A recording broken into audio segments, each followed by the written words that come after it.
It happens to almost all of us. It's 2 o'clock in the morning. The world outside is dead silent, but your eyes snap open. You roll over, staring at the ceiling, feeling an immediate wave of frustration. You think to yourself, why can't I just sleep like a normal person? What is wrong with my body? We call it modern insomnia. We treat it like a disease, a glitch in our biology, a failure of the modern mind. We swallow pills, track our REM cycles on smartwatches, and stare at the wall, waiting for a sleep that refuses to come. But what if I told you that this 2 a.m. wake-up call isn't a malfunction at all? What if it's actually your body working exactly the way it was designed to? For 99.9% of human history, when the sun dipped below the horizon, the world didn't just get quiet. It went utterly, mercilessly black. You couldn't see your own hand in front of your face. For over 300,000 years, every single one of your ancestors spent half of their lives in this total darkness. They didn't have light bulbs, they didn't have candles, and they didn't sleep in one continuous 8-hour block. Tonight, we are going to look into the dark.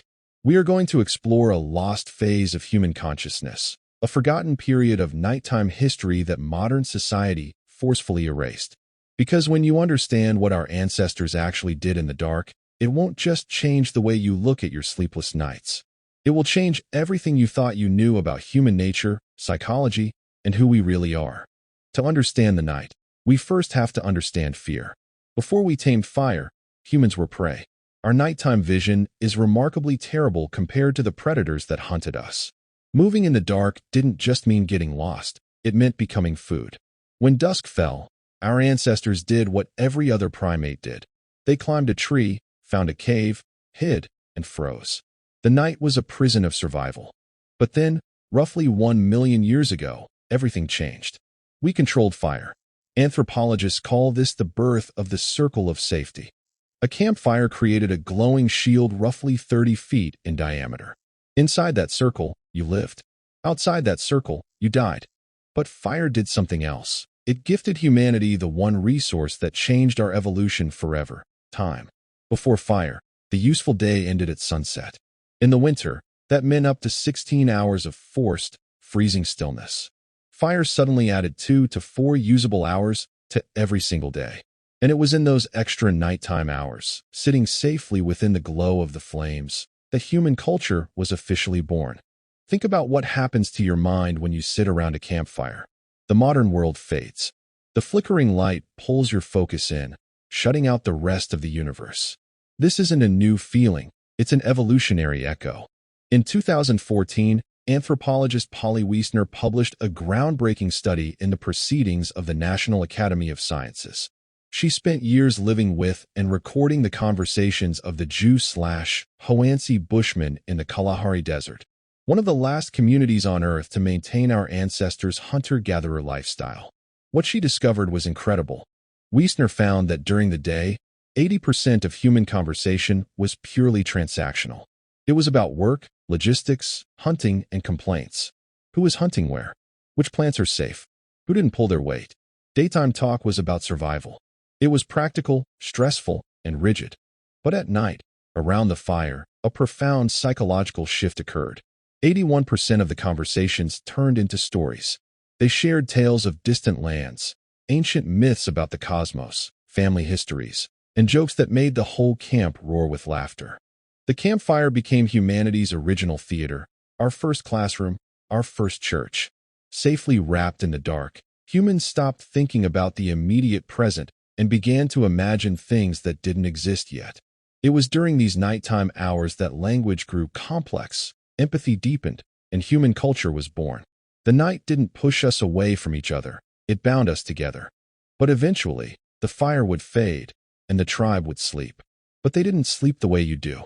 If you think the 8-hour solid block of sleep is natural, prepare to be surprised. In 2001, a historian named Roger Ekirch published a paper that completely shook the foundations of sleep science. Ekirch spent 16 long years digging through thousands of historical records, from medieval court transcripts and old diaries to medical manuals and ancient Greek literature like Homer's Odyssey. Everywhere he looked, across centuries of human history, he kept finding the exact same phrases over and over again. First sleep and second sleep. Before the Industrial Revolution, human sleep was biphasic, meaning it happened in two distinct stages. People would go to bed shortly after sunset, around 8 o'clock or 9 p.m. They would sleep for roughly 4 hours, a deep, restorative phase known as the first sleep. Then, right around midnight or 1 a.m., the entire world would simply wake up. This wasn't insomnia. Nobody panicked. Nobody looked at a clock with anxiety. It was completely normal. For 1 to 2 hours, the world entered a state called the watch. What did they do during this midnight window?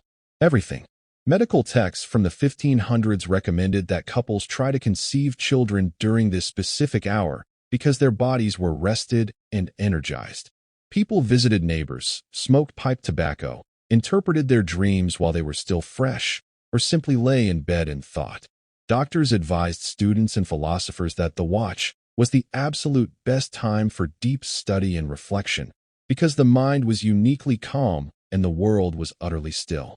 Then, around 2 o'clock or 3 a.m., humanity would drift off into their second sleep for another 4 hours until dawn. This was the natural rhythm of our species. So why did we forget it? For years, modern scientists thought historians were just misinterpreting old texts. They couldn't believe humans ever slept that way. But in 1992, a psychiatrist named Thomas Ware at the National Institute of Mental Health decided to put history to the test. He took a group of healthy volunteers and completely stripped away all artificial light from their lives for an entire month. Every night, they were placed in 14 hours of total darkness, mimicking the natural winter nights of our ancient ancestors. For the first few days, they slept like modern people. But by week 3, something extraordinary happened. Without any instruction, their bodies automatically reverted to the ancient rhythm. They slept for 4 hours, woke up for 2 hours of quiet wakefulness, and slept for 4 more hours. An ancient biological program, buried beneath centuries of modern habits, had suddenly woken up. But the most shocking discovery came when scientists tested the volunteers' blood during that midnight waking period. During those quiet hours in the dark, their brains were flooding their bodies with prolactin. This is the exact same hormone that is released when a person meditates, experiences an orgasm, or when a mother nurses a child. It induces a state of profound peace, creative clarity, and deep emotional security. The volunteers didn't feel tired or anxious. They described feeling incredibly reflective, calm, and meditative. It wasn't just a gap between sleeps. It was an entirely separate, beautiful state of human consciousness, a state of mind that almost no modern human alive today has ever experienced. So what destroyed this ancient gift? The answer is simple: artificial light. In the late 1600s, cities like Paris and London installed the first street lamps to fight crime. Then came cheaper candles, gas lighting, and finally, in 1879, Thomas Edison commercialized the electric light bulb. In less than a century, we did something no other species had ever done. We conquered the night. We flooded the darkness with artificial suns. We called it progress. But we never stopped to ask what we were losing. Today, we are exposed to artificial light for 7 to 8 hours after sunset. The blue light from your phone, laptop, and bedroom TV hits your retina and lies to your biology. Your brain cannot tell the difference between an iPhone screen and the midday sun. It completely halts the production of melatonin, the hormone your body needs to rest. It fragments your sleep, destroys your circadian rhythm, and slams the door on your biological programming. Research shows that if you go camping for just one single week with absolutely no electronics or artificial lights, your body's melatonin cycle resets by nearly 2 full hours. Your ancestral DNA is just waiting for the dark to claim its rhythm back. So, the next time you find yourself wide awake at 2 a.m., staring into the quiet dark of your room, do not panic. Do not reach for your phone to scroll away the time, and do not tell yourself that you are broken. Your body is not failing you. It is simply remembering. It is reaching back through 300,000 years of evolution, trying to hand you back that lost, beautiful window of quiet reflection that your ancestors cherished around the dying embers of the campfire. We traded the magic of the deep, ancient night for a light switch. But the dark is still there, waiting inside you. Maybe it's time we finally learn to listen to it.